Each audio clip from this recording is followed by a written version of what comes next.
the same time, though, let's not forget about what's going on over in basically potentially our third war front, which is Taiwan. I don't know if you have that one. Yes. Well, Taiwan is actually surrounded right now by the Chinese Navy.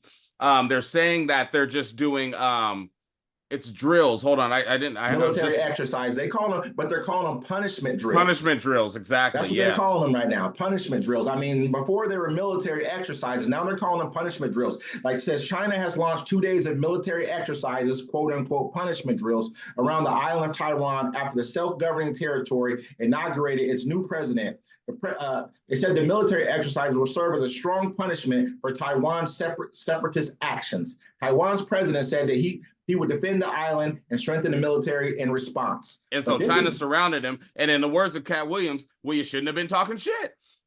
You know, because that's what they did. Absolutely. As soon as you start flapping his lips, they're like, okay, we're going to show you what we can do. We'll surround you. And they have the whole island with air and sea. Yeah, I mean, what they did was, and they also went into like the eastern part of the island, because that's the one part of the island where I think some Japanese islands run down near there, and it's also near the Philippines, because that's going to be their main supply route that will be able to supply them weapons. And they actually went into that part of the island. They hadn't done this before. This is the most aggressive they have been. They're very serious about Taiwan because they understand us being in Taiwan. Taiwan's 80 miles off their border. You know what I mean? 80 to 100 miles at the furthest point to some places. Yeah. You know, that's like imagine what's 100 miles from you driving. Now put that in a boat, you can go in a straight line. And they're saying that the real thing is they want Taiwan, then they want to come for Japan. I don't think though. I mean, that's going to be a tough one. Japan's got nukes. I think with them, it's Taiwan, because if you look at Taiwan used to be a part of, it still is to them, a part of China.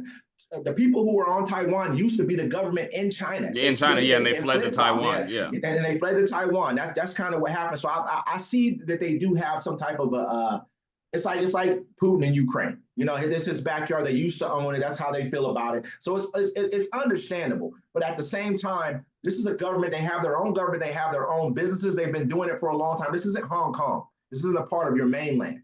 And so it's going to be a problem. I think it's going to be a flashpoint going forward. But that's just like anybody, though. It's like, look, I know I could take it, so I'm going to take it.